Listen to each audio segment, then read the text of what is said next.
Welcome to Who Knew. We are fans of the current series of Doctor Who, and here we discuss our likes, dislikes, and insights into the modern regeneration of the show. Subscribe, review, and listen to us on iTunes and Stitcher, or our YouTube channel, youtube.com/WhoKnewPodcast. All our episodes are on whoknewpodcast.com. You can leave comments there, or email us at whoknewpodcast@gmail.com. We also have an Instagram and Twitter account. Tweet at us at whoknewpodcast, and find us on Facebook.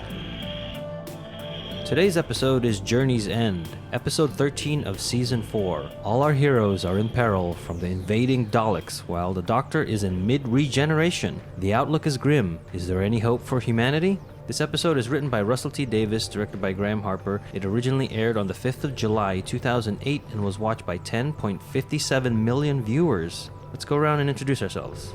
Hi, this is Frank. I'll just go to the next one. Hey guys, it's Kelsey. Hi, this is Auburn. Hey, this is Heather.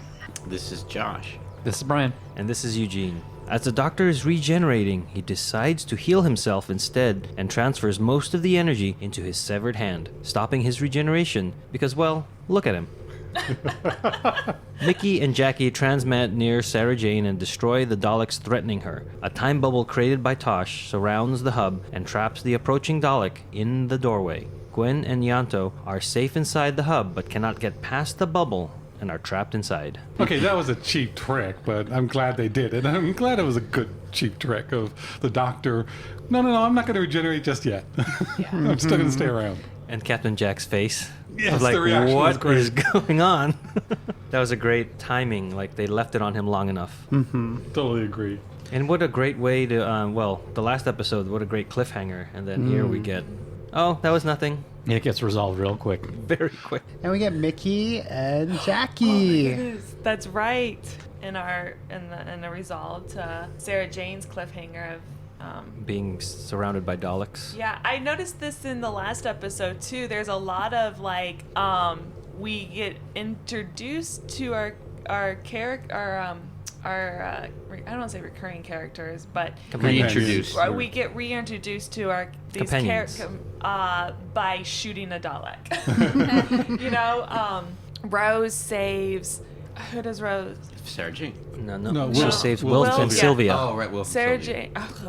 Rose saves Wilf and Sylvia, and then someone else blows up a Dalek. Captain Jack blows up the Dalek that shot the Doctor. The Doctor, yes. And then now again, it's like, oh, hey, remember Mickey and Jackie? Well, they just killed a Dalek to their save Sarah turn. Jane, and now they're in our adventure, and it's great. I love this version of Mickey, and I like seeing Jackie again, but she looked quite ridiculous holding that gun. I thought it was awesome, but I could just see on set, like, she probably held it backwards at first, and they're like, no, turn it around, it goes the other way. And you think of the first episode, the one we just did, or last week, start that again. You think of the previous episode, they introduced all of the different companions, so you didn't think they're going to be able to get or bring anybody else back.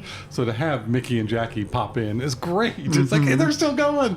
In the Torchwood hub, when Gwen and Ianto are shooting those guns to save their life, I just really feel for them. Like when Gwen gives that scream, I was like, wow, they're giving it the last bit of defense that they have, because they don't even know that Tosh put that in there at that moment. But again, her acting, Eve Miles is great on that scene. And the effect of the spinning bullet. The Matrix bullet time. The trapped bullets. I was just gonna say Very it was cool. It was definitely Matrix-y. Yeah. So at this point, Russell wanted to bring everybody together, and he was like, I'm just gonna give up on the Torchwood hub. So that's where he came up with the bullet time. He's like, I can't keep track. And the last time the Doctor, Rose, and Captain Jack were together fighting Daleks was in Bad Wolf and the Parting of the Ways, season 1's finale. So it wasn't even the 10th Doctor. Nope. The Daleks locate the Tardis and transport it to their mothership, the Crucible. Sarah Jane, Jackie, and Mickey watch and decide they must follow it to get to the Doctor and Rose. Since Jackie and Mickey's dimensional jump devices need 30 minutes to recharge, they decide to surrender to the Daleks and are taken to the ship. Martha uses the Indigo device to transport to Germany and enters Osterhagen Station 1. She connects with 2 other stations around the world, and now with at least 3 online, they can prepare to use the key. I love how the Daleks in Germany are speaking German. What is that? What are they saying? Exterminaten. It translates to exterminate, exterminate, stop, or you will be exterminated. And then it keeps on going to, you are a prisoner of the Daleks, exterminate, exterminate. And that's actually not the word that they would use in German. Correct. And probably when they translate Doctor Who, they don't use that word, but it was too funny for them to pass up. I just love the name Osterhagen key. The whole menace around this whole device thing that they're talking about, I think, is great. The Oscar Mayer key. And I like the woman at the castle. Yeah, She's really good. Yeah. That actress. Do you have her name? Valda Afix. All right. Volda or Olga? That's the actress. Valda, Valda, and Aviks.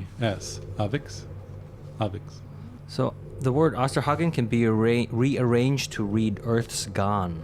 Whoa. I also liked in Germany the Daleks moving through the woods was a really great shot. Like everything really worked well in it. It felt like a big movie. Yeah, they're definitely harkening back to like some World War II-esque Nazi regime. Well, the Daleks have always been that, too. Yeah.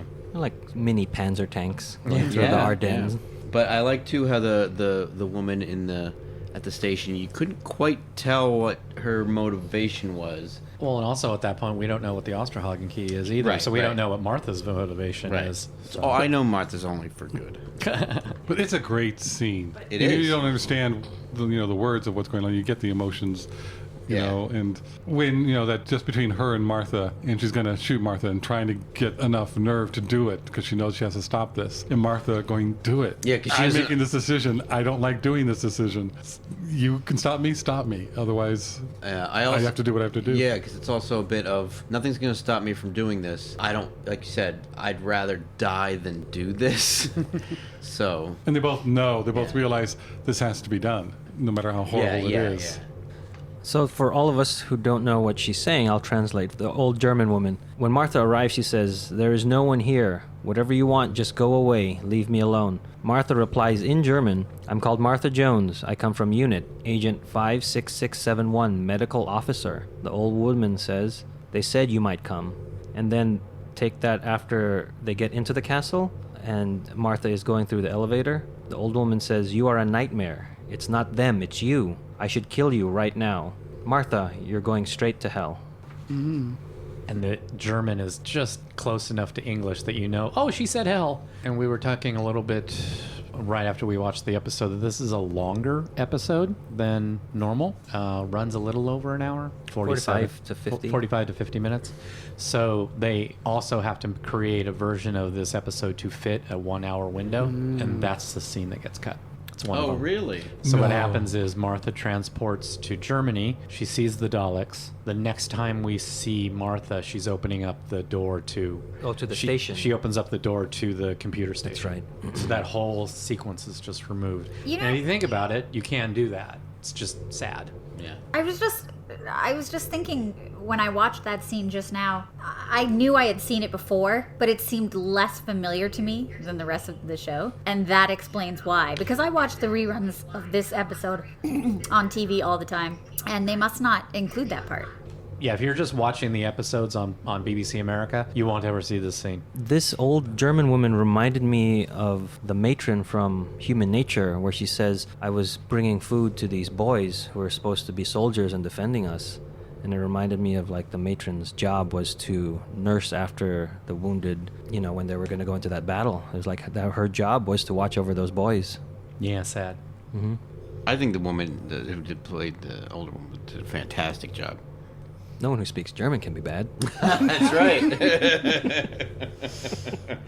Aboard the Tardis, Rose says that they built a dimensional cannon on Pete's world to get her here. The cannon also measures timelines, and they all seem to converge onto Donna. They land on the Crucible, and the Doctor, Jack, and Rose exit, but the Tardis locks Donna inside. The Daleks send the Tardis into the heart of their ship to be dissolved. In the Tardis, the Doctor's hand, full of regeneration energy, connects with Donna. Using her DNA code, it grows and regenerates into a Metacrisis hybrid Doctor, half Time Lord, half human. All naked. Oh yes. He should have stayed that way for the rest of the episode. Just saying. This is not a Torchwood episode. He activates the TARDIS transport just as it is about to be destroyed. Everyone else thinks the TARDIS and Donna are dead. Jack shoots at the Daleks, and they return fire. He falls dead to the ground, and they take the Doctor and Rose to Davros. Okay, so before we get into the big stuff, there's just one thing that kind of bugs me at the beginning of this scene. And I don't like the fact that you're either completely and utterly safe in the TARDIS or the TARDIS offers no protection, depending on the script. So, It's just wood? It's just Or- wood. Or the combined hordes of Genghis Khan couldn't break through that door. Right. I thought the Daleks had done something to it to make it the door just wood. But last time that they were going up against Daleks, they can't get through that door. Yeah, but he said because it's where they were. But it's a script justification. Oh, sure. Well, this was the sonic screwdriver works the same way. Right. David Tennant says the last time we fought, it wasn't him. It was to Eccleston. And so the combined horns of Genghis Khan was said by Eccleston, not David Tennant. And I love it when there's just little references like that. That's like, it's not even the same actor, but we don't even blink an eye. Also, too, it's crazy spooky when she starts to hear that heartbeat in both episodes.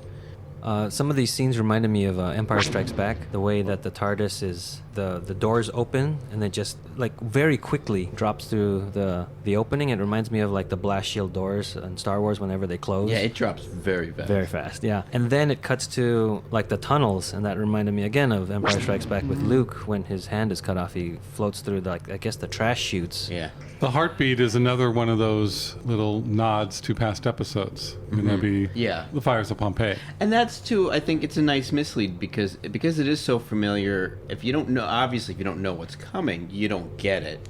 Right. But because it's reminiscent of other things, I started to think, does this have to do with something I've seen before? But it wasn't. Yeah, it's not explained yet until the end, but we find out what it is. It's like the fire of Pompeii with the psychic Evelina. Yeah, did he say something about this episode? Just that Rose was coming back, Okay, yeah. and she had mentioned the cascade of Medusa. Right. But yeah, going back to Catherine Tate, her like 100-mile stare that she does is just it's very effective. And later on in the episode when she's on the verge of a nervous breakdown, crying, and then it just goes away to that 100-yard stare. It's amazing. Yeah, watching Catherine Tate's performance in this episode reminds me of that saying that I heard years ago that comedic performers, comedic actors make the best dramatic actors. Well, comedy comes from pain. Yeah. She was nominated Outstanding Drama Performance Doctor Who for the National Television Awards UK, and also for TV Quick Award winner for Best Actress Doctor Who at the TV Quick Awards UK. I didn't think it was cruel of, was it Supreme Dalek who was saying that, or was it Davros? I can't remember now who said this about the emotions. You think those emotions are so important that surely Davros. now we've enhanced you. So it was Davros. I never caught that line before. I thought that was great. Oh, that's cruel. I think it is the Supreme Dalek that said it. I couldn't remember. Yeah. All I just remember seeing is the No, it was one of the Pepperpot. Daleks. Yeah, it wasn't Davros. It couldn't, maybe not even the Supreme. Maybe it was just one of the Supreme, other the Daleks. one who's gone mad? He's red. No, the red one. The red one. No, I think it No, was. it's a regular. It was the Supreme. Dang it! Let's cut this whole thing out because Why? we gotta go watch this again. Well, what? It was one of the... Question. What? The Daleks say that the Doctor's connected to the TARDIS, so he's going to feel it die. So when the TARDIS doesn't die, does he know it didn't die? I thought that same thing too, but I just kind of was like, it's all happening weird. I think there's a part of me, that's why he's not freaking out so absolutely, utterly, completely. He's just kind of like, I'm just in a rage right now. I mean, there's no proof of it, we don't know, but that's how I like to read it, where he's just kind of like, oh.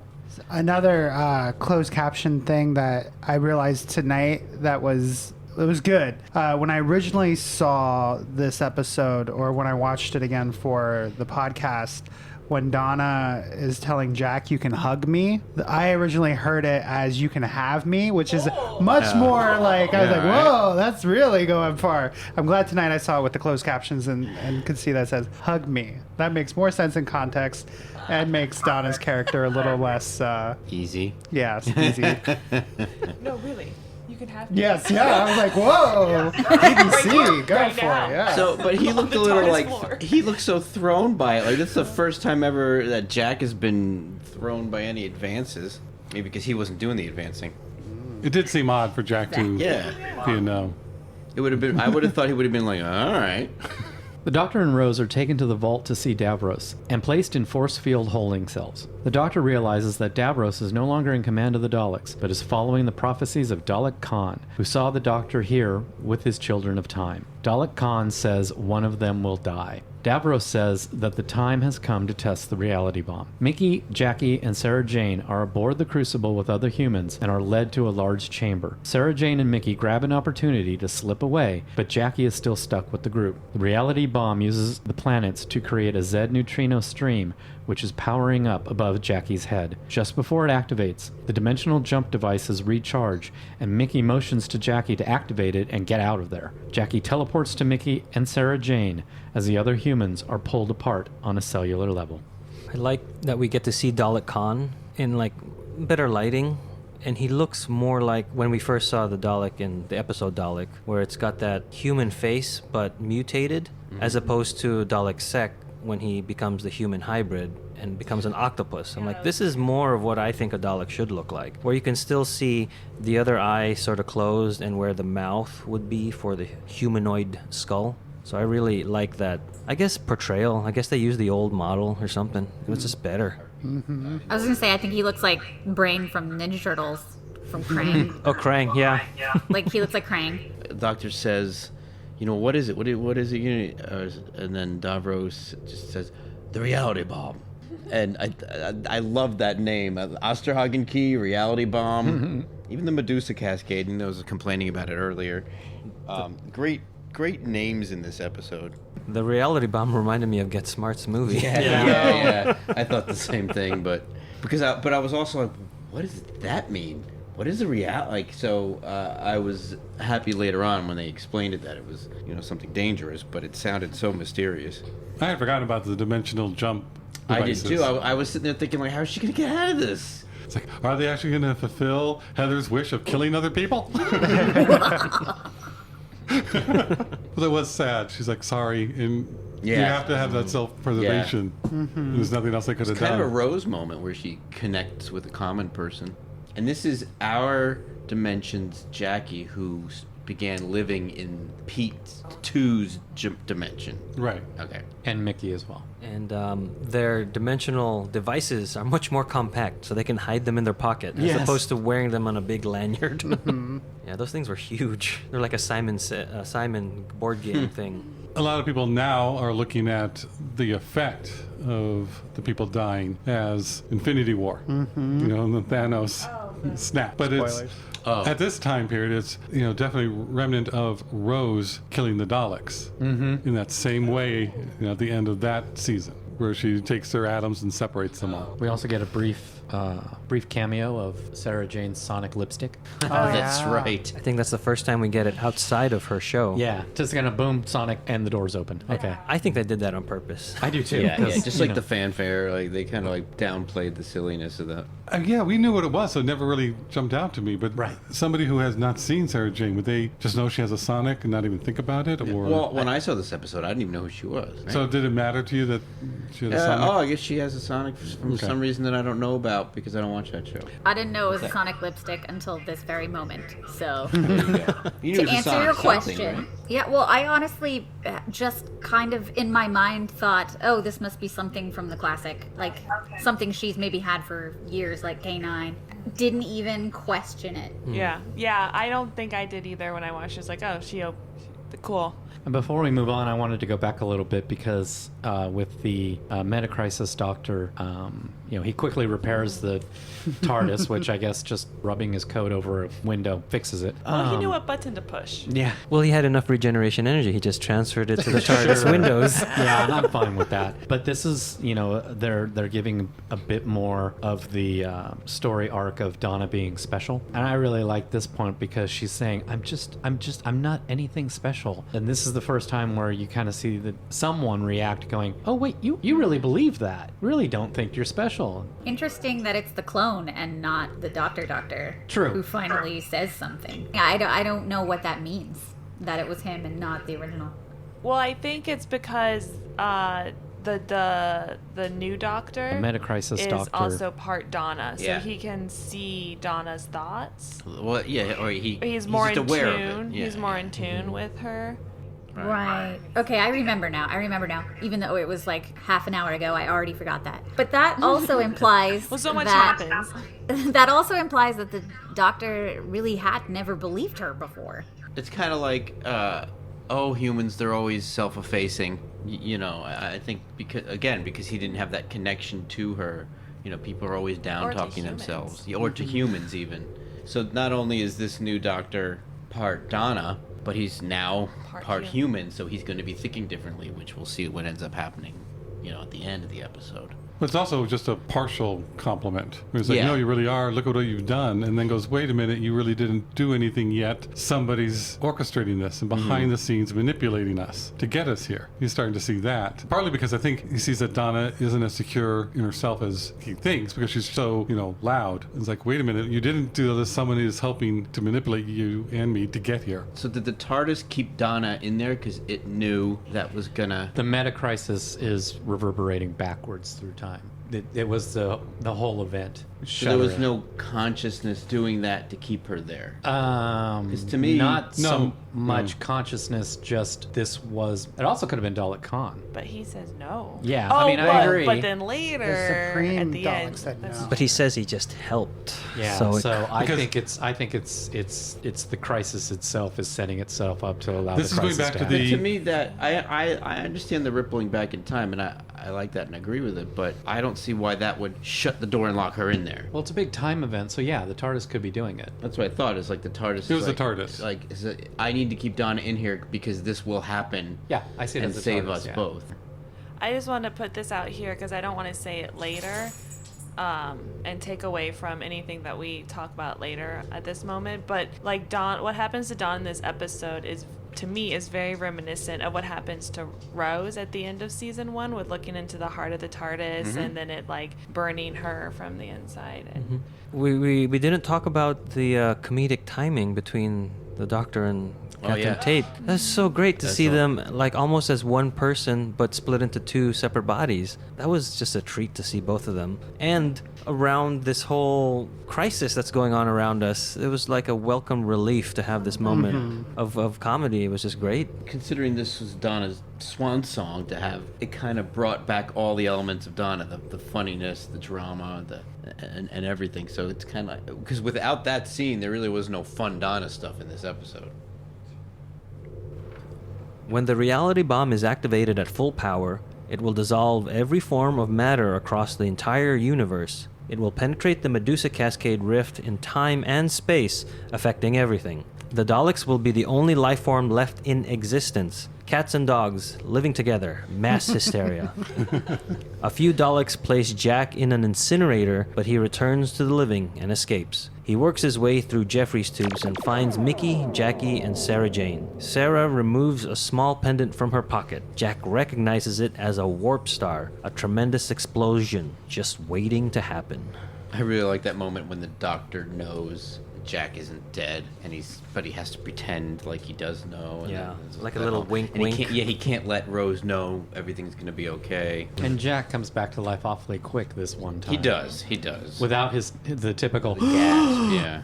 Again, what the story needs. yeah. Was that Warp Star from Sarah Jane or Yes, Yes. Thank you for asking. Yeah. Yes and no.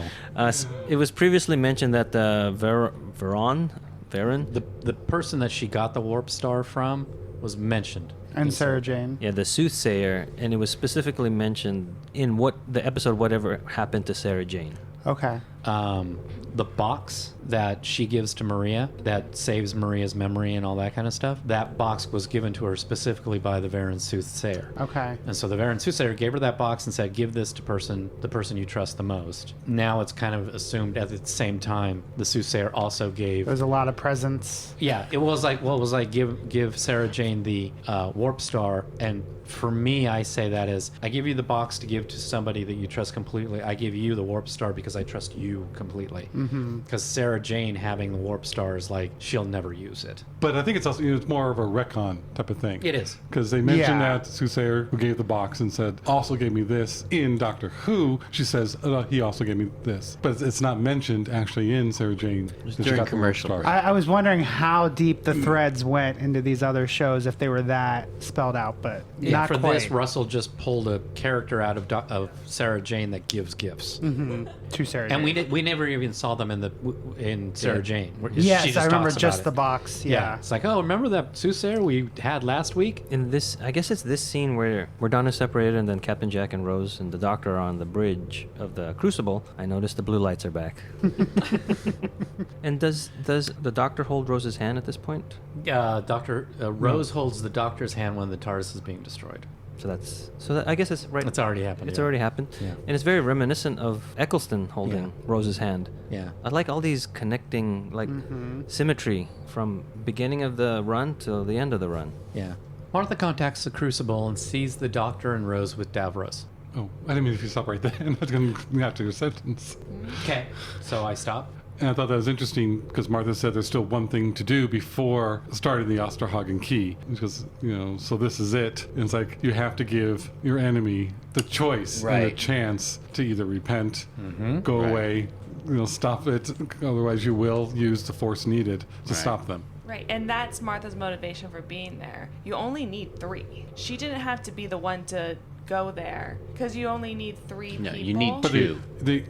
for That's the it. Osterhagen, For to initiate the Osterhagen key. you need 3. only She's need- one of them. The well, other 2 you only need wouldn't 3 have- stations, Right. and there's like 4 monitors. There's only 4 th- monitors, but only 3 people Turned showed up. on. Right, I know. So to Another me- person could have done it. Right, to me, later. that's why I'm saying another person could have gone there. Martha didn't have to go, but Martha knows she's the only one who will who Give them a has chance. the higher answers to something higher. So then she's like, that's why she had to be there. I disagree because she went to Osterhagen 1 with the key. I don't know if the other people have the key. They just have other things to actually activate Oh, I it. assumed everyone had a key. Yeah, I assume Yeah, there's more everyone's keys. got out I'm there. not sure because there's at least 5 because China was the 5th. Osterhagen network, so it's not just 4.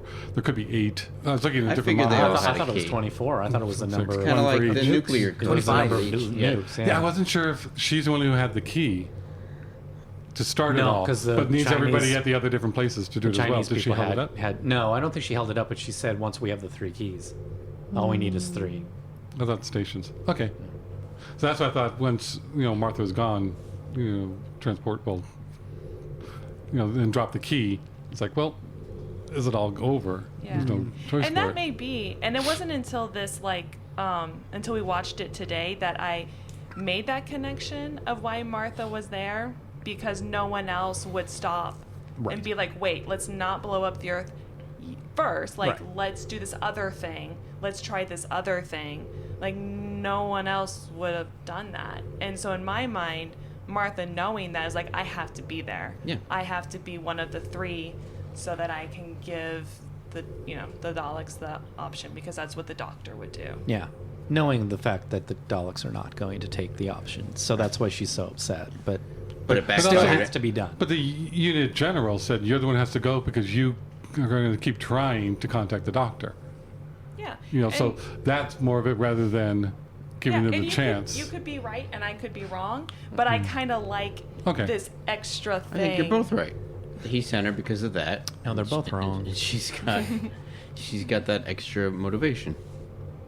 Martha apologizes to the Doctor for what she is about to do. She tells Davros to leave Earth or they will use the Osterhagen key. It will activate 25 nuclear warheads which will destroy the Earth, eliminating one planet from the world power engine, destroying his plan. A second transmission is detected, and Captain Jack is shown on another monitor, holding the warp star, which he wired into the ship's mainframe, ready to blow up the crucible. Davros sees Sarah Jane behind Jack and remembers she was on Skaro when he first created the Daleks. Davros relishes watching the man who deplores violence see that his companions are capable of such death and destruction. He asks the Doctor how many have sacrificed themselves in his name. And Sarah Jane's response to Davros is, I've learned to fight since then. So that kind of adds to what Davros is saying. Yeah, I have some issues with this because I think, this logic makes sense to Davros, and there is a point to be made where it's like, oh look, everybody who's been with the Doctor is now turning into this warrior. Well, why are they fighting? Because Davros, you're here. Because you're about to blow up the entire universe. And not only are you about to blow up the entire universe, but one of the Doctor's companions who's going to foil your plan just gave you another out. Yeah, but that's not what it's about for him. No, I know, I get that, but when that whole discussion of the Doctor's children in time, the Doctor isn't a warrior, he creates warriors. I completely disagree with that. I don't want that to be like a Doctor Who-y thing. Well, right, I get you. I get what you're saying. I don't think it's necessarily true because they become warriors in response to the threat. You know, how can you say this? You're about to destroy everything that's ever existed. Yeah. We're gonna fight you. It doesn't matter who it is. We're going to fight Right. you. But he's, and even in the first season 1, death follows the Doctor. It's this whole ironic component, like who is creating the threat? The threat starts without the hero, or the hero instigates the threat. I was gonna say, but then they do that flashback scene. But I have issues with the flashback scene Yeah, too. because it's like they're hammering it home. Like Well, if and the also there's a writers part are of me saying- going, not all those people died for the Doctor. So in the flashbacks, these are the people that are listed: Harriet Jones, Jabe, the Controller, Linda with a Y, Sir Robert McLeish, Angela Price, Ursula Blake, The Face of Bo, Chantho, Astrid Peth from Voyage of the Damned, Luke Radigan, Jenny, River Song, and the hostess from Midnight.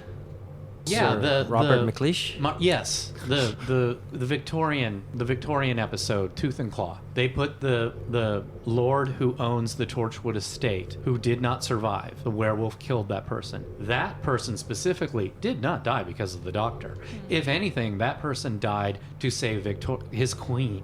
But was he ready to do that before the Doctor showed up, or would he have let the Queen die? No. No, I don't think Okay. I think I can't quite remember. Because that was his arc, is that he went from being sort of a weak character to a strong character to finally Well, stand that's my up. point. But didn't the Doctor help him through that arc? That because he met the Doctor, he went through that arc. But I think if the Doctor wasn't there, he would have been there with Victoria. I still think he would have sacrificed himself for his queen. I get it. Yeah, no, I'm not arguing with you. I think both sides are right. Traveling with the Doctor, being with the Doctor, even for the short period of time, as in Tooth and Claw, changes people. Many times for the better, but it does bring out a different aspect. It gives you the confidence, security, strength to stand up and fight. So fighting's not always bad, but Davros is using it and changing it and manipulating what I think is the truth to, mess with the Doctor's head. But if you look how Martha was when Donna talked to her, Rose showing up with the gun, bringing a warp star to Jackie. a Dalek fight, Jackie using Sorry to it. a Dalek fight. That's yeah, Jackie's got the big gun. So it's like, it is giving them, what he sees as the negative connotation of war and destruction. Mm-hmm. But it's the same thing can be looked at as it's giving people the courage and determination to stand up for what's right. What Davros is saying is true. It's just not the only part of the truth. It's not the whole thing. In this instance, they better have a big gun because they've got a reality-killing bomb. And even, with Martha, Rose is like, wow, she's good. So they're supporting that strength. Right. But it's not the evilness of Davros where he's just taking over and using his power to Right. control other people. Yeah, I was just going to say, I think for this episode in particular, you can look at what the writers do to end it, because we end with Donna, who is somebody who we see was changed for the better with the Doctor. But then when you take away that whole arc of having the Doctor and knowing him, she's now a worse person. And that's kind of like... At once this you point or later? later, like I'm saying that the writers, like what what Brian was worried about is that if this is saying like that this is now Doctor Who-y, that, you know, being a companion of the Doctor results in you becoming a warrior or soldier. I think that what the whole episode is trying to say is that knowing the Doctor is good, because we see that with Donna, and like losing that part of her, she goes back to this temp from Chiswick that's, you know, shallow. And so I agree with everything that people are saying. I'm just, the writers of this episode, I think, would say at the end that knowledge of the Doctor or traveling with the Doctor is a net positive, and they would not agree with Davros. I think there's an altruistic side to the Doctor, and that is who Doctor Who is. But every action has an equal and opposite reaction, and in that happenstance creates a negative force. Well, it's drama. I mean, you need to do this for the drama. Yeah, that's what I was going to say. It's for the drama. Yeah. Davros is goading the Doctor. Yeah. Right. He wants to like twist the knife. But for me, I just wish there was just a little bit of, shut up. And that's just me. So backing up a little bit to when Martha finally meets Rose, I thought that was great. It's awesome. Yeah. I'm like, you finally found her. Like the whole season of the Doctor pining over Rose, sort of. And then now she realizes that, you know, this person is real, this person is alive, and she's kind of happy for the Doctor in that moment. Out of this moment of world-ending, decision-making, stress-inducing atmosphere. There's also a sliver of revenge in there for Rose, because earlier in this episode she gets embarrassed because she had that whole big device built so she could try and find the Doctor. He gives her a look and she's like, shut up. but then she gets a little bit of redemption here, because Martha says, you found her, and she looks at the Doctor like, oh really? That is nice. Good point. The Daleks transmat the companions to the vault, leaving the Osterhagen key and warp star behind. They are captured by the Daleks and watch helplessly as Davros orders the Supreme Dalek to power up the reality bomb. In the Tardis, the clone Doctor puts together a device that will target and destroy Davros' DNA. Since Davros used his body to create these Daleks, they will be targeted as well. The Tardis materializes in the vault, and the clone Doctor runs out, aiming his device at Davros. He is zapped by a bolt of electricity. 1.21 gigawatts. Donna picks up the weapon, but doesn't know how to use it, and is also zapped by a bolt from Davros. One last instance of Donna not knowing what to do. Am I the only one who's a little annoyed that they both do the same exact thing, one right after the other? And Sort of. to the same result. And that they both survive is also annoying. Yeah, I didn't quite get, like, why didn't they shoot him dead? Because Because Davros is the one that shot him, not... Yeah, Not it the wasn't the Dalek. Dalek. It wasn't the Dalek. It wasn't the skeleton-inducing blast. Yeah, it was just electricity from his hand. Gotcha. He was being Emperor Palpatine. I was considering Davros to be like a Dalek, and every time anyone's getting shot by a spacey ray, they get killed. But he shoots the Metacrisis Doctor, he shoots Donna, and they get stunned. But then doesn't he say to another Dalek, destroy the weapon? Right. And that Dalek destroys the weapon. So his hand's not even powerful enough to destroy the weapon. Oh, so I have a thought. Was that all part of their plan? Because did they create this weapon so they would get shot? Because they didn't know about Donna. See, but that would have made me feel better about both of them running out and getting shot, one right after the other. That surprised me again, because the Doctor made a gun. Like, that's what... Yeah, that The does... clone Doctor. Right, Mm. I know it's... Well, I mean, He's that's... not He's still the Doctor. He's born out of war. He's born out of war, And but he's he's half also... human. And he's the human, yeah. Like, that's human nature to be violent. And that hand is a fighting hand. That's right.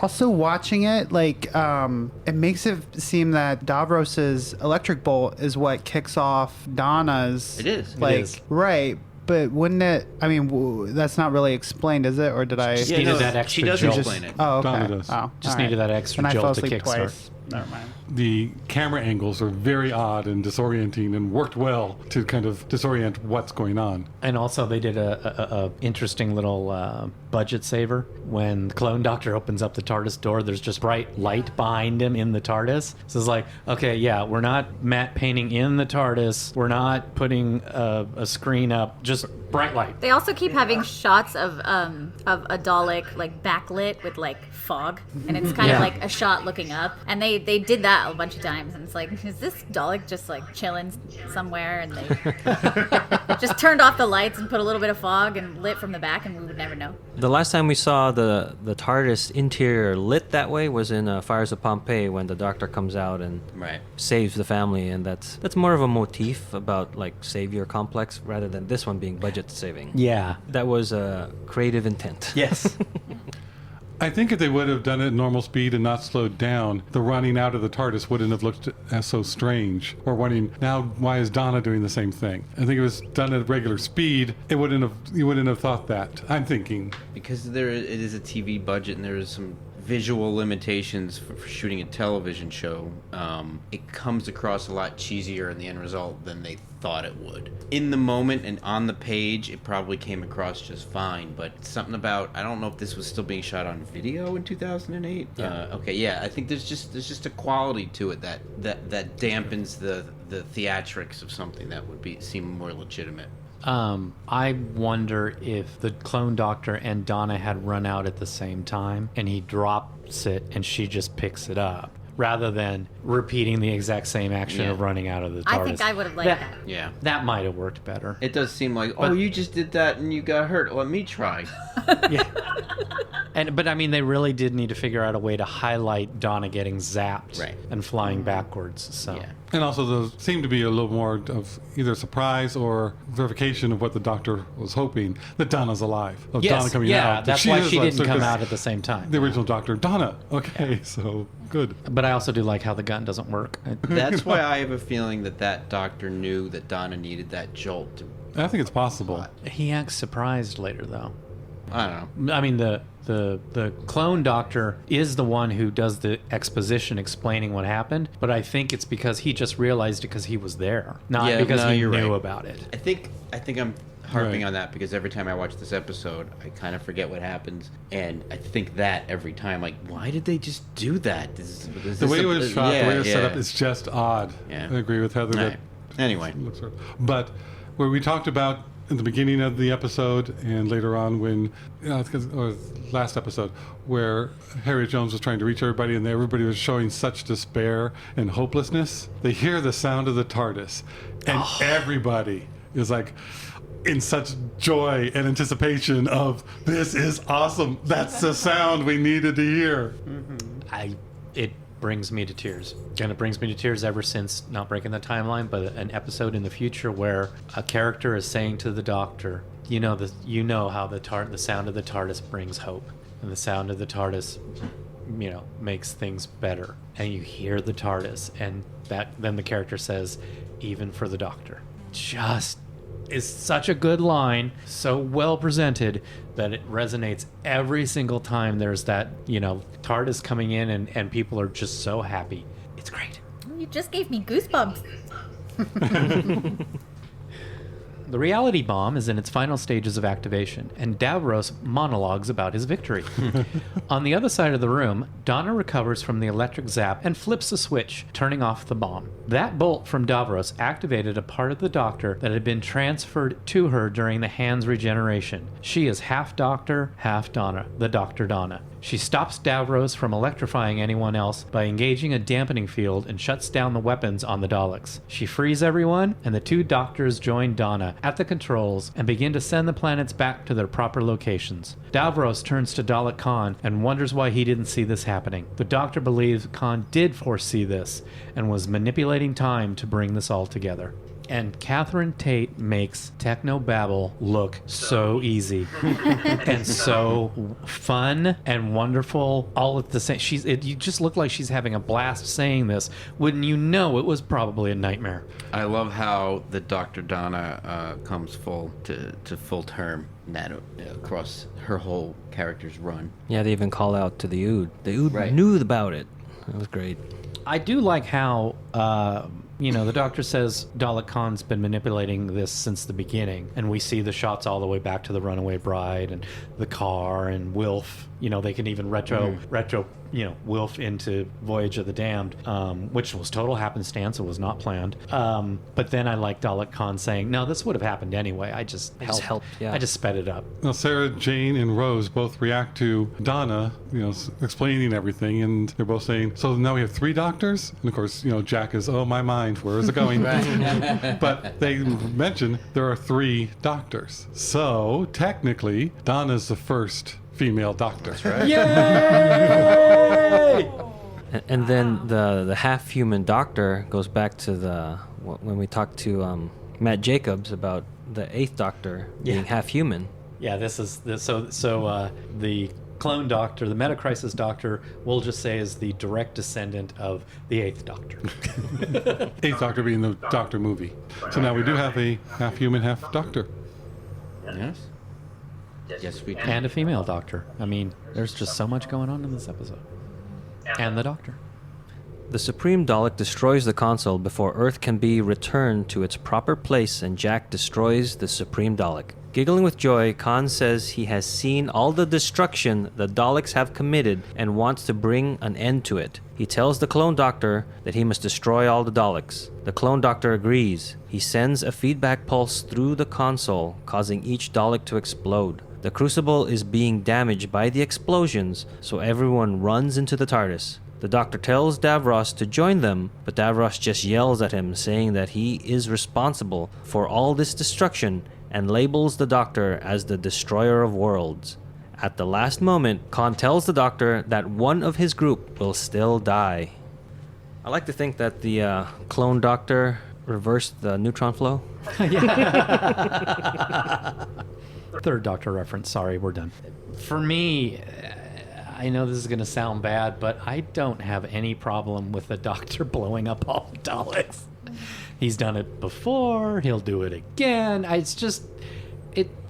These are things that were just literally just about to annihilate the multiverse.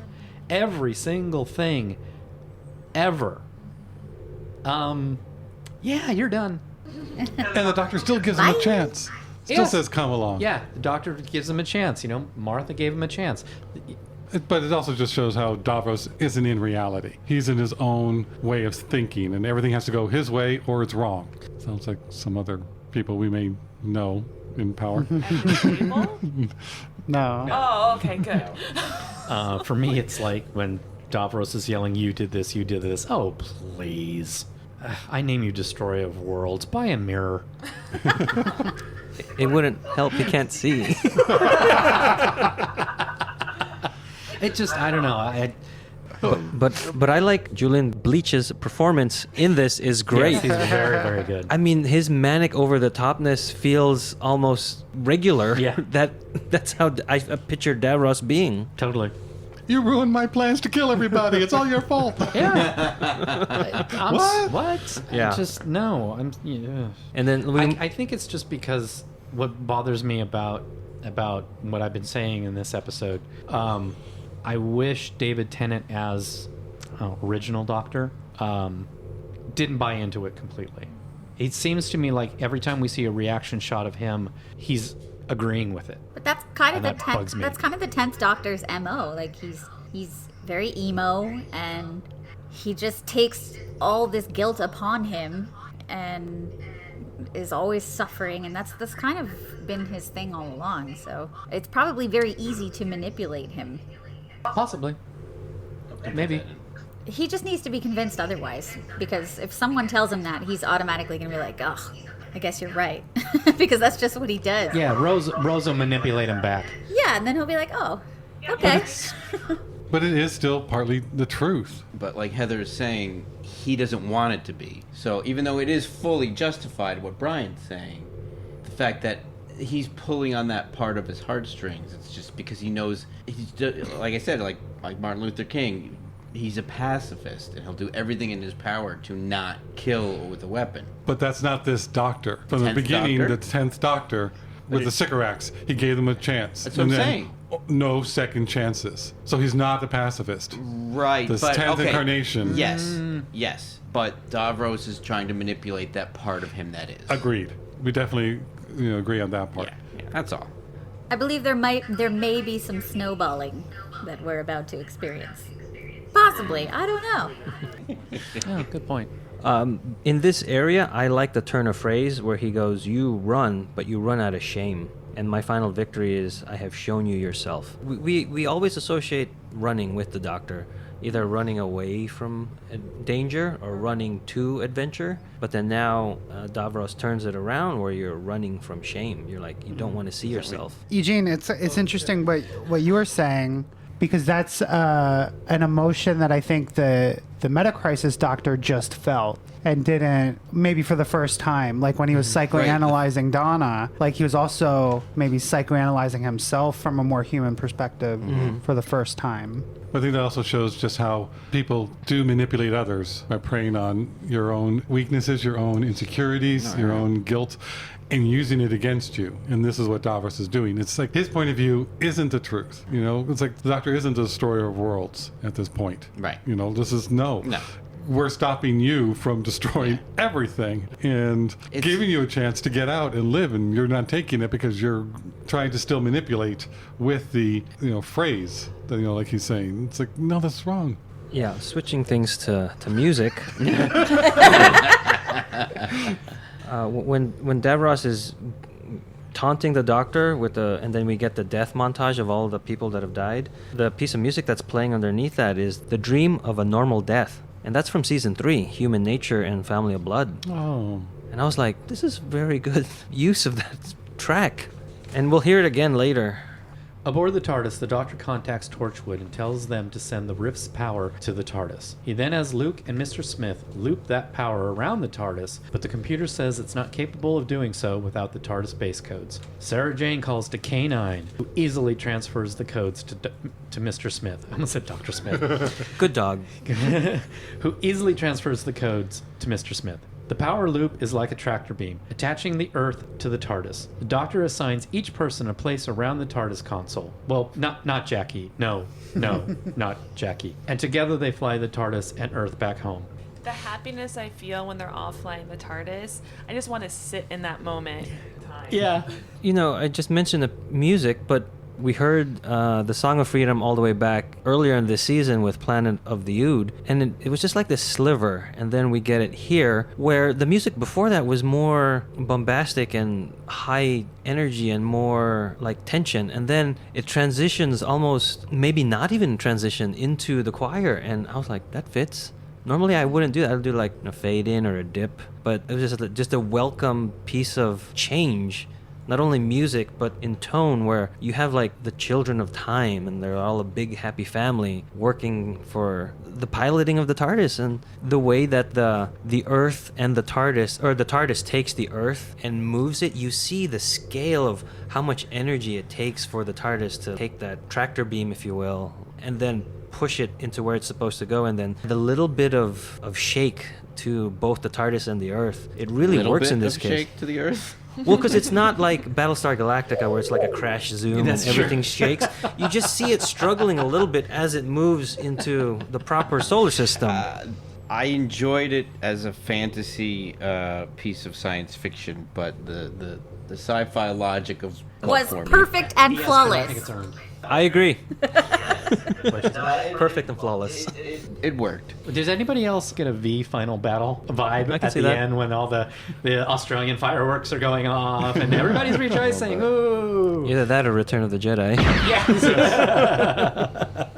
And then the little bits of like, they're in the middle of this big crisis and it's like, hey, Gwen, has your family been in Cardiff all this time? Just play back to all the way back to Unquiet Dead. And then it's just like, oh yeah, nod, nod, wink, wink. It's the same actress played this.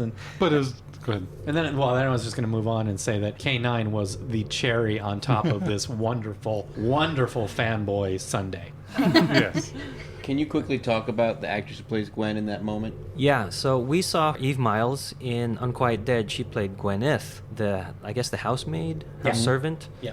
to the funeral. Mortuary. Yeah, the mortuary guy that ran the funeral parlor. The Charles Dickens episode with the Gelth being the entity that made zombies out of the dead bodies in the funeral home. She was a bit psychic. Yeah, and see, she could see that Rose was from London in the future. And then the same actress is Gwen Cooper in Torchwood. People that have followed these shows are going to be like, that's the same actress. And so we get David Tennant and Billy Piper reacting to that fact. And we all thought it, they did it.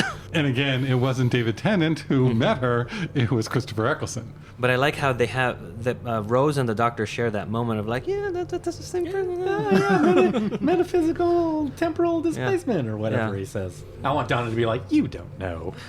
But I did like how Sarah Jane just took over, and it was fine. It's like, oh, I have an idea. I know what I'm going to do. Yeah. And it wasn't telling the doctor. It was, contacting K9, get ready, do this. And then the doctor then took over. Because just when you think you can't get anything better, they throw in K9. Oh, man, it's so awesome. And he calls her Sarah when he's telling her what to do. It wasn't Sarah Jane. It was like, oh, they used to do that. And there's a couple moments where some of the actors are looking directly into camera. I thought it was just Martha. The clone doctor does it once. But the clone doctor is looking at Sarah Jane. Either way, it looks very Yes, it's close. But And then all of a sudden, Donna does it straight into the camera. But I like it No, because not Donna. Martha. Martha does. I like that it happens, and I wish it happened a little bit more because then it makes me feel like I'm piloting the TARDIS with them. Yeah, and to me, Martha looking directly into the camera took me out of it. It's like, was this a blooper?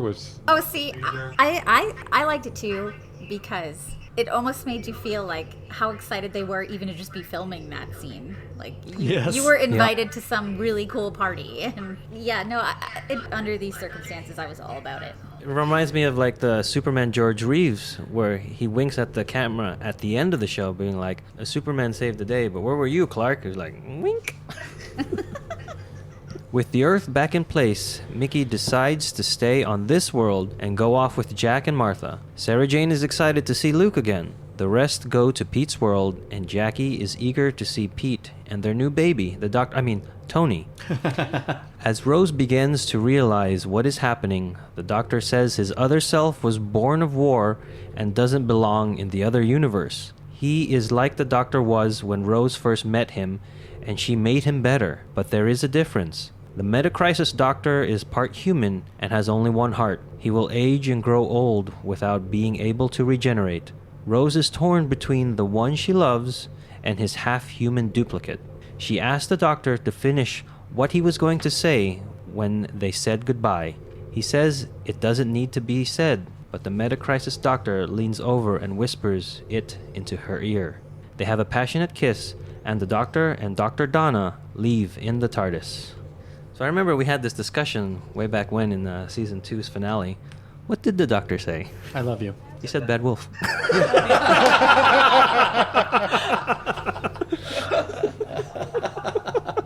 I like Martha better. Yeah, but I remember that conversation. I'm like, of course he says he loves her. Don't you know what happens in season 4? I mean, that kiss says that he says he loves her. And you can almost kind of Read his see. lips a little Yes. bit. Yep. Yeah. Yeah, this time you can kind of read his lips where it is just like, I love you. It's like 3 one-syllable words are being spoken by David Tennant. I also think it goes to show, though, I mean, I know the Doctor did it on purpose, but at the same time, this human Doctor was able to say it, where even still the regular Doctor still can't say it out loud. Yeah. I think that's the case, but I also think it's an extra bit of, if I let him say it, she'll be okay with staying with him. Yes. But Agreed. either way it works. Arlene would say it was the Doctor still can't bring himself to say it. I thought it was a great, because there was something different about this new Doctor, and it wasn't exactly her Doctor, but I think with that moment they really sold it that was okay. Up until that moment I was like, but it's not gonna be right. And I also like when he said, you made me better, he needs you now. Yes. So he will probably be her Doctor after being with her for some time. I also like it because they play it as this second Doctor has all the memories of the first Doctor. So he's the first Doctor. But I still like it that they do play it as, no, I'm the clone and he's the original copy. Well, I also- like that gets played and there's no like competition or Who's who, argument right. of who's who between them. Which does then make it okay. Because I think like the second Doctor is like, what do you mean I'm born out of war? Oh, I guess I was. Right. You know? Also, too, he is human. He does have Yeah. certain traits. Right, but he has all the Doctor's memories, so I can see him yeah. really going like, stop talking like I'm subordinate or anything like that. But I do like the fact that there's like, no, he needs you. Yeah. Him, that Yeah. one. Can't have another one of me running around without having been influenced by you. And the Meta Crisis Doctor used to have that feeling. When Donna says, wait for the Doctor, he goes, I am the Doctor. When he, you know, so he got rid of that going, I am the Doctor, but I'm not the only one, and this is the original one, and I am different. Right. Because of Donna. He probably being human. after just that day realized, I am, like you said, I am different. Whereas that moment he was, 3 minutes old? Right. He wasn't born yesterday. That's right. He was born But today. Another thing, I think, because Arlene was here and influenced me, I noticed that both Rose and her doctor are dressed alike. They have a red top and a blue jacket. Yep. And then Donna and the regular doctor are dressed in brown. She has a Browns, brown yeah. jacket and he has a brown. It's like, oh my gosh, how did I never notice it before? I mean, I swear to God, there's like the same amount of Yeah. Red t-shirt. red t-shirt showing on both of them. Because he doesn't have a collared shirt with a tie. Yeah, It's just a red it's just a t-shirt. t-shirt. Yeah. And it's just like, oh, that is Like the so Ninth brilliant. Doctor. It's so brilliant. Yeah. Oh, like the Ninth Doctor. We call that a jumper. Oh man. I'm sorry. It's like, I love doing this podcast. So many new things. And then that shot when we get to Bad Wolf Bay and the text appears. What's that piece of music we get, Josh? Impossible Planet? Correct. And also, this is also the final time we see a lot of these characters. This is a fantastic capper, a fantastic closure to Jackie and Mickey's arc. Yeah. I love Because it. Jackie has become Mickey's scarecrow. I'm going to miss you most of all. No. And it's like, I will miss Jackie more than I will miss Rose. And I believe that he's telling the truth when he says that after everything that he and Jackie went through. You know, not even the stuff that we saw on the episodes, but the episodes, they were in the parallel world, Pete's world, Also, everything. And they really grew together. And this is their final. And it's just a brief shot in the TARDIS. It's like, it's just like a pan. And like, you see somebody walking in the background and it's just Mickey saying, I'm going to miss you most of all. And she's like, well, what are you talking about? We're going to go back to Pete's world. And then the action continues on another shot. I love it's a wonderful ending to that. I mean, I just want to remind the listeners, I guess, and us, that at one point, Jackie thought that Mickey kidnapped and killed Rose. Yes. Right. For a year. For a whole year. And she destroyed his life for a year. Yeah. As you would. And I agree with you that completion of this journey for both of them is amazing to know what we saw and what we heard as opposed to what we didn't see. And it's great. On the production end, I noticed that the TARDIS landed on an intersection, which I thought was really great, because then Sarah Jane goes out and goes one way, Mickey and Jack and Martha. go a different way, and it's just right in the middle of this intersection where all these different roads can go, and I just thought that was, somebody thought that out, and I just wanted to point that out, I thought that was a really great idea with the TARDIS taking different roads. And did you hear what's going on musically? The church bells? Yeah, as opposed to a cloister bell, which we heard Yes. before. And I like that. It's always bells have been bad for our characters in the show. The TARDIS. Yes. And then now that the TARDIS is planted at the intersection, we get bells of celebration, is like Right. what you're mentioning. Donna is looking forward to the new adventures she and the Doctor will have together, which they do completely, totally, and she lives the rest of her life with him. The end. We'll see you the next time when the future becomes the present. Not quite. Continue reading. Please don't make me. Donna is looking forward to the new adventures she and the Doctor will have together when her brain begins to break down. A human mind was never meant to hold the essence of a Time Lord, and she is dying. She pleads with the Doctor to stay and die rather than go back to her old life. The Doctor cradles her head, taking all that is Time Lord from her to keep her alive. He does a Vulcan unmindment. I do like that Donna says, I want to stay. Gets paralleled later on when someone says, I don't want to go. They're always saying that. God, her acting in that is just so tragic. I hate the Flowers of Algernon motif of this. I know Charlie and have had other ones with it's a Oh, I don't get the correlation you're talking about. Yeah. they develop smart. a chemical and make somebody who's Super smart. Yeah. Yeah. right. But then it killed the mouse, Algernon, when they tried it, the test subject. And so now he's reverting back. Yeah, but he was and that everyone way to gets be- his pity, and he's getting all this, but he still remembers that he used to be smart. And it's just, but he remembers, but it's that whole Right. idea of taking away what the person has become. Yeah. It's just, She dies. I Yeah. mean, in a sense, Dalek Khan is right. One of them will die. Yeah. like when Rose died on, Exactly. You know what I mean. right. No, Rose didn't die. But that's what came to mind with this show. Was like it just was horrible to watch. I still tear up watching this episode. It's just so sad. And her panic in those last few moments is so gut-wrenching. Yeah, because you can see her fighting. It's not working. And she knows, because she's so smart right now. She knows before he does it. Yeah, like it has to be. This Yeah. is And the he only- knew, I think, yeah. even before this. So when he's saying goodbye to Rose, Right. he's He knew. losing both companions, Right. and he knows that. Yeah, and that's why when we see him in the TARDIS after that, we don't see him figure it out. He's already figured it out. So Wilf opens the door. He sees the TARDIS, but you don't see anybody else. And you look down, and they're both on it helping. It's just, oh, that gets me. How did he get her there, though? Did he just drag her? I don't mean to ruin the moment, but He carried her. He landed the TARDIS on the porch, dumped her out the door, and then moved the TARDIS across the street. oh, naturally. Parked it correctly. yes. The doctor arrives at her home with an unconscious Donna. They bring her inside and place her in her bed. He tells Wilf and Sylvia that he removed all memories of him and the TARDIS to save her. The Donna that traveled the stars is dead. If she ever remembers, it will burn her up and kill her. But on many worlds, she will be remembered for all she gave to the universe. Donna comes in amazed that she fell asleep in her clothes and doesn't recognize the doctor. I think amazed is a strong word, but yes. Like a How could I have kid. fallen asleep? I'm still wearing my clothes. That's kind of what she is doing. That's not even the point, Josh. Oh, I'm sorry. I didn't. I thought that was the main gist of That's this what you whole got episode. from that? This is the Donna that I didn't like too much in Runaway Bride. Yes. When she first started. Yeah. She's too. Yeah, I mean that's the shame of it. That's, He's it's reverted a very, back. Very tragic character. Very. Because Yeah. it's not even like But- she retained the essence of who she was after all the lessons she learned, but just couldn't remember. It was just she just reset. I just kind of hope that Wilf and Sylvia realized enough and they'll help her along.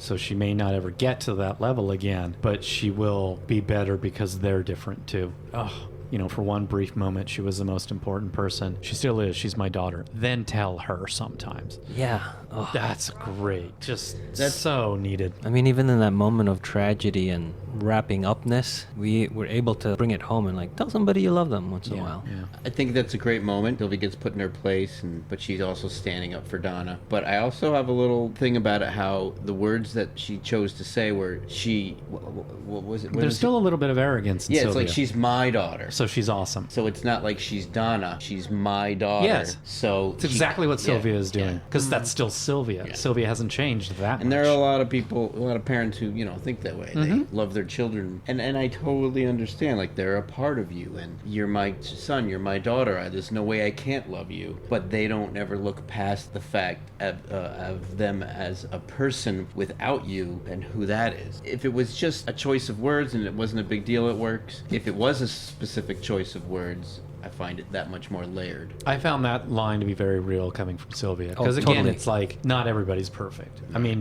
Wilf Wilf's has pretty seen close. Wilf has seen the Doctor enough to know, and had a relationship with Donna enough where it's like, okay, we'll make this work. But Sylvia is still like, I need this man out of the house. Yeah, because when Wilf defends the doctor, that's great. I mean, he goes, she was better with him. Yeah. For being with him. What happened to Donna is also remnant and flashes back to what happened to Rose at the end of that first season. Rose takes in the TARDIS, and the Doctor then removes it in a different kind of way, through a kiss, and takes it onto himself. It still holds on to it, so he has to regenerate. And in this one, it's just the ideas and the memory, but it's very similar to taking it out, but the repercussions are still against Donna rather than Rose. Rose is fine afterwards, and that's just not fair. Yeah. It's just not fair. It's raining as the Doctor leaves. Wilf wonders what he is going to do now that he is alone. Wilf promises that every night he will look up on Donna's behalf and think of him. The TARDIS fades out with a lone Doctor. One of my favorite moments in the whole run of the series is that scene when Wilf salutes him and he's, well, what about you? What are you going to do? It's the most vulnerable the Doctor's ever really been, and it's the only time someone recognizes it 100% and doesn't call him on it, and it's almost like he's his parent in that moment. I also like the motif of the rain. Yeah, oh, it's good. And the line, and David Tennant says, "It'll pass. Everything does." Mm-hmm. And it reminds me of "That Too Shall Pass" from Jewish folklore and Abraham Lincoln's speech. Also here is the dream of a normal death is playing underneath that conversation with Wilf and the Doctor. So I think that's poignant that that's the title of that. It's so good. Everything should just have a shot of David Tennant standing in the street being rained on. Like everything that's ever been made should have that. There's a GIF out there if you search for that. Oh, you'll I've find seen it, and I've used it plenty. And Donna and the Doctor lived happily ever after. Well, that is one thing I do want to see. I wish they would have had a spin-off kind of spin-off. thing. Now that, once this Doctor goes away, they could have gone to Rose and see what happened in Pete's world with them. And I want that story to continue. Pete's World, it's Pete's World. No, it's a half-hour comedy now. That's not good. It's a sitcom. What's happening on Pete's World? A lot of the times I think about that and I go, it wasn't happy. Because I don't see how the Doctor could tie himself down to one place. Even if he's human, half human, he's still the Doctor. See, but that's he what still the has show, all the memories of the... That's what the show would have been about. Was like how they filled that void. Like what kinds of crazy things would they do to fill that void? I think it could be interesting. It's just there's something about the Doctor where he always eventually does move on. I see it working out because the fact of his mortality, there is nothing. I think the sense of immortality is what is a huge thing that keeps him from, quote unquote, settling with someone. Sparing them. Like, I'm not going to get old. You are. It's going to. True. Also, the I will have- human nature episode pretty much showed us that deep down in there, he has That's what he wants. a domestic desire somewhere. That's true. Okay, I'll give you that. Good point. Thank you, Heather. On Pete's World. So speaking of that, there's a deleted scene where the brown-suited original Doctor gives the Metacrisis Doctor a piece of the Tardis to grow his own Tardis. It is on the So DVD glad it's deleted cut scene. out. Yeah, like Yeah, I mean, I can see why they did it, but I totally, but It you does- needed closure yeah. to this story. Yeah. You couldn't have us going, so what's going on over there? Yeah, and that's the thing too. What keeps the Doctor having the wanderlust is he can get in the TARDIS and go anywhere. If you can't, if you are truly, truly mortal in every sense of the word, that's a limitation that affects your daily outlook on Pete's I still World. say that was done off screen since it actually was written and shot. also, Yeah. It's just it's a TARDIS bulb, like a tulip bulb. It actually looked like a little piece of coral, like the big columns. Oh, okay. It was a little piece of... Oh, is that on the DVDs? Yeah. On the DVD? because they talk about it in Time Crash, where he says, "Oh, the coral wallpaper you put up." Yeah. More on behind the scenes that Russell T Davies had planned this specific ending to reunite all the companions and the shows together at the beginning of season 4, end of season 3, and he even went so far as to write down ideas that if Donna hadn't been the companion for season 4, she would have been the one to come back at the finale and not Harriet Jones. Or it would have been the granddaughter of the matron from Human Nature, because she has the Impossible Things journal, and she would have been seeking out the Doctor and certain things on that. So So it wouldn't have been straight done exactly the same way, but... but he had ideas of reuniting everybody Yeah. together. But then when Penelope Wilton said, "Yes, I'm going to come back for Harriet Jones," he's like, "Oh, that's done." And also, Billie Piper was getting married, so it didn't look like she was going to be able to film a lot of the stuff. Also, they say that this was going on where Russell wasn't able to attend her wedding because he was working on all this and all the different aspects. There's also another deleted scene at the very end when David Tennant, the 10th Doctor, is just over the console and we cut the credits. There was another scene where 2 Cybermen pop up behind him, teasing the next special. And it doesn't work. Yeah, because it's like the equivalent of he says goodbye to Martha in her season, And the Titanic. and the Titanic hits. So you like, okay, we finished this story, but there's another one coming.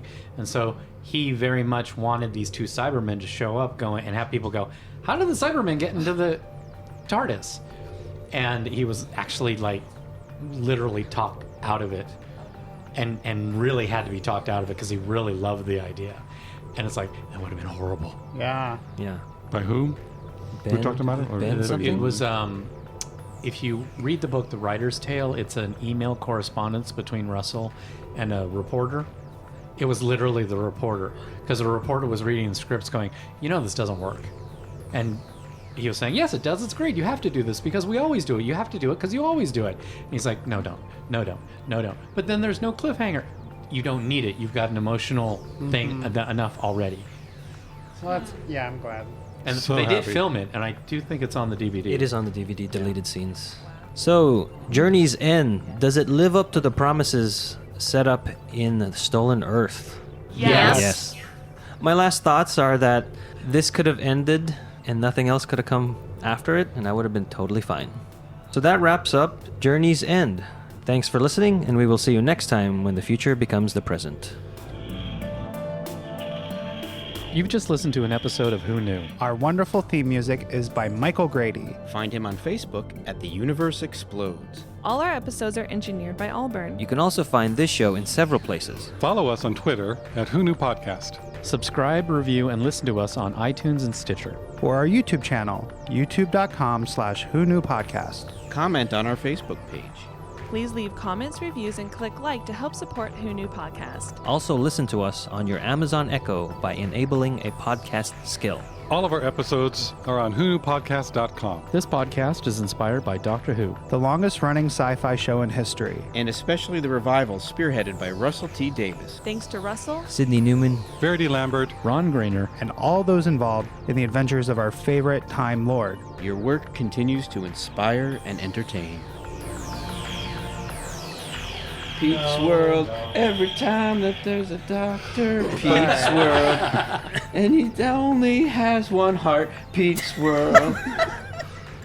That bolt from Davros activated a part of the Doctor that the... On Pete's World. Heather, you're still here? Just kidding. Okay. I'm on my 4 hours. It's fine. No, we'll try. I was saying... The music. Yeah. Song of Freedom? Song of Freedom. The Ood song. Yeah, so we heard... And it keeps going. On Pete's World.